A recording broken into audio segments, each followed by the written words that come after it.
you for listening. A big thank you from the ABS team here to all our listeners for tuning into all the episodes over the year. We hope you've enjoyed them as much as we've enjoyed putting them together for you. We've had a lot of interesting guests on the show with a lot of diverse backgrounds in terms of what they do. And just wanted to take this sit down or the opportunity to talk to you guys about how we think the episodes went and how we progressed over the year. What do you think? I think it's been incredible. The nature and the experience we've had from the guests we've spoken to is actually quite diverse and it's very, very insightful. So I think I've had a lot of fun doing this. And I think personally I've learned a lot from the speakers. And thank you. Thank you for listening. We've released 8 episodes with couple hundred of downloads, so we really appreciate the listeners as well as the speakers. Yeah, Hasana, what do you think? Yeah, I agree with you. It's been an interesting season so far. I really love how passionate all the speakers have been, the different backgrounds within the energy space. So from nuclear to oil and gas to solar. So it's just really, really great. So let's talk about ourselves a bit. What got us interested in the first place and why did we get involved? So a bit about myself. My name is Hasana.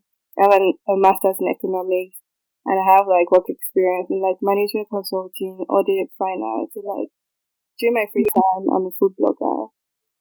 So what got me interested in this podcast and everything about it in general is just knowing what the African continent has to offer. We have lots of resources that are yet to be utilized. We have even the knowledge, expertise as well, which might surprise many people.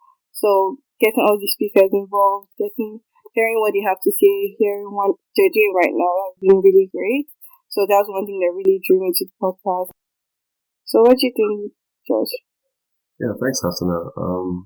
So for me, I got into the podcast because of my passion for infrastructure and energy, unlocking so much potential for African societies and individual Africans in general. I felt like this for a very long time since I was younger, as to how we're so limited, especially the youth, to the infrastructure around us. And I felt once energy and infrastructure are built up or at least developed to current times, a lot of potential within African nations will be released. So that kind of led me to join the podcast, and it's been a very interesting ride so far. I've really enjoyed the conversations. It's really kept me in touch with this passion, and it's been the main driver for the podcast. In terms of what I do or who I am, my name is Joshua. I currently work in asset management as an analyst across real estate and infrastructure investments. And I originally studied civil engineering, so hence the strong passion in infrastructure. What about you, Balaji? Do you want to tell us a bit about yourself? Sure. So my name is Balaji Akinlali, and I work as a consultant. So I tend to consult in business and technology across multiple industries, from the public sector to security, defense, and energy. My background is in mechanical engineering, and I have a master's in sustainable energy. So what gets me going? What wakes me up in the morning? So I believe in using business and technology to create markets that target non-consumers, allowing them to become more productive and achieve a better quality of life. So non-consumers of education, of energy, of accommodation, people who wouldn't have access to these things. How do we create those opportunities for them, and how do we help them to become the best versions of themselves? So that's what motivates me, and that's why I guess started this podcast. And there's a saying from a book that goes, when many people in a region understand that they can begin to solve many of their problems, so fend for themselves, their families, and gain status and dignity in society in a productive manner. That is by participating in new markets, either as investors, producers, consumers. They are more likely to change the way they think about their society. So yeah, I'm just gonna leave that there. Yeah, thanks for sharing. Cool. So the next question, I guess, is what episode stood out to you the most? I could go first, since I asked the question. For me, the episode that stood out to me the most was the clean cooking episode with Rowan Ferguson. This was because I learned something new. So I learned that the lack of access to clean cooking was not just a health challenge; it was also a challenge in terms of equality, because a lot of women in a lot of developing countries tend to be in charge of cooking, and so they don't only get exposed to the fumes and the pollution that goes with cooking, but there's also an equality thing because they spend most of the time going to fetch wood and do all those things. It means that they have less time to be productive to do something else. So for me, that was very insightful. I found that really, really interesting. Josh, what did you think? Yeah, for me, the episode that stood out to me the most was, to be honest, we've had this conversation before. There are a lot of good episodes we've recorded. The clean cooking one, I really like that one as well. But I think the most recent one we have with Victor from Daystar, episode 8 on, commercial and industrial, clean solutions. I thought that was very good and timely, given that Daystar had just been acquired by Shell. Kind of prove that their model has been working over the last 5 or 6 years since they came into operations. Like the key highlights or the key buzzwords that just jump out to me when I think about the episode is like renewable technology. So the advancement of renewable technology on the African continent. That's good to see. It's good to see that the founders were people that studied abroad and eventually came back to Nigeria to find solutions that worked as well. So that was encouraging, and to see that they were successful as well, that kind of encouraged me or made put a smile on my face, so to speak. And I think it was quite impressive how they were able to develop a model that worked with solar energy and maneuvering like the costs that consumers face in that industry, consumers being the firms, and kind of maneuvering the regulatory policy structures there and making it work for them from a financial standpoint. So I thought the episode was pretty cool. What about you, Hassan? What stood out to you the most?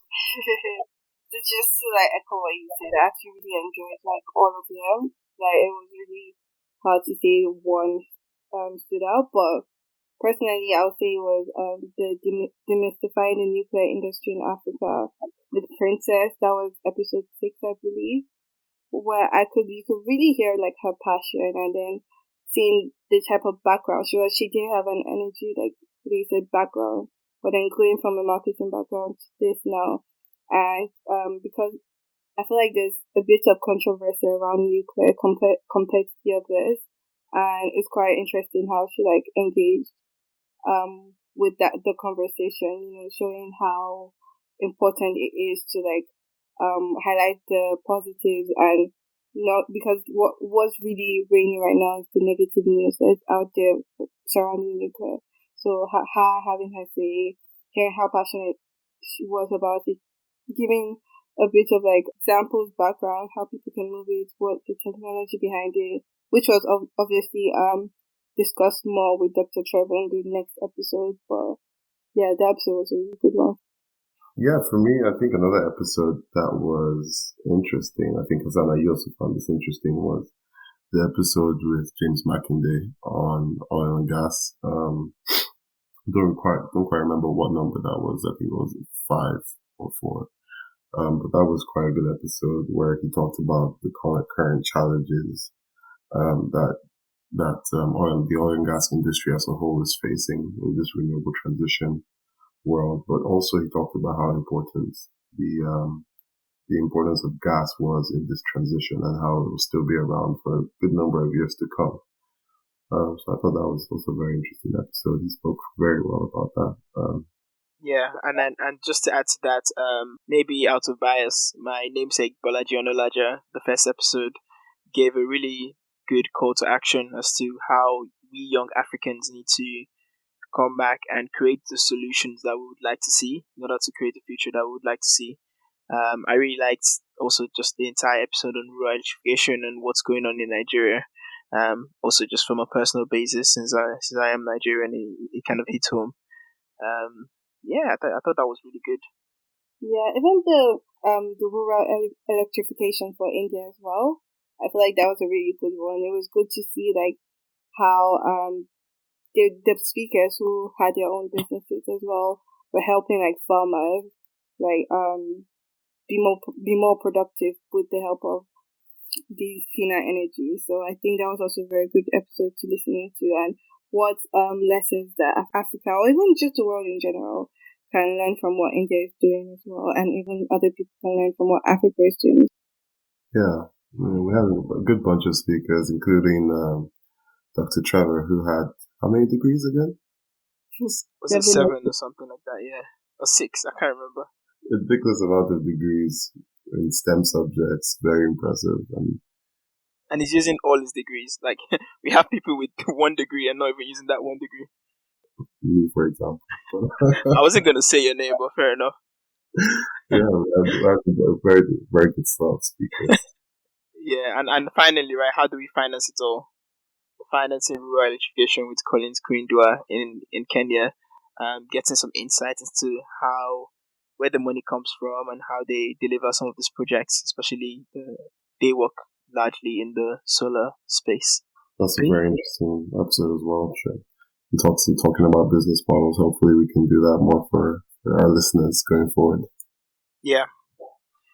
Okay, so this was on my mind. So the question we usually flip to our guest speakers: where will you go on the African continent on an all-expense paid trip, and why? For me, I'll start by answering. For me, it would be South Africa, because of the landscape, because of apparently the food is very good. I have some South African friends as well who have been mentioning how I should come. That I would love it. I can learn how to surf, which I've never surfed in my life, and the safari trips as well. So I think for me, it'd be South Africa. What about you, Hassana? Personally, I would say Ghana. I've been wanting to try Ghana for a while now because I've been seeing a lot of interesting like posts. Also, like 30 December, because we know like Nigeria and Ghana, for Africa anyways, those are the places that everyone usually runs to in December to have a good time. So for those who probably don't know what 30 December is, it's like a period in December where there are lots of fun activities, lots of lineup concerts, parties. This is a good time to have. So yeah, I want to see what Ghana has overall. I've been in Nigeria most December as well. Let's see what Ghana has to offer. Fair enough. In comparison to Sana, I would like a more quieter holiday.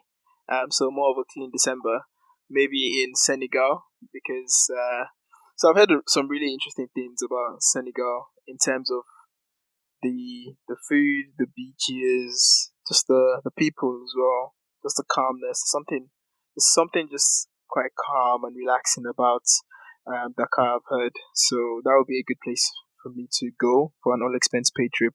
But yeah, like I would actually just like to tour Africa, just literally go to every single country if someone was willing to pay for it. But let's just start with Senegal for now.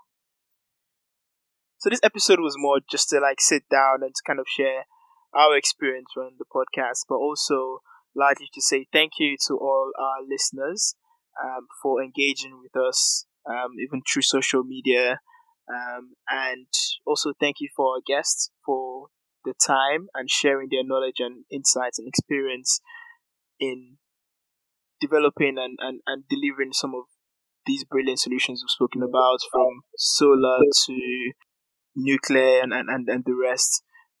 And also to say that, yeah, we have some really, really interesting topics coming up. And also, these will span, as usual, they'll be from other countries that we haven't previously explored. But in the short term, we'll be going on a recess, but we'll be back very soon with more interesting content.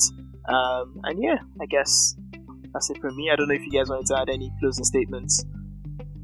No, nothing for me. Thank you all for listening. Hope you have had a very good Christmas and a Happy New Year. Yeah, thank you so much for listening. More to come, hopefully in 2023, and have a Merry Christmas and Happy New Year. Yeah, Merry Christmas and Happy New Year from me too. Thank you.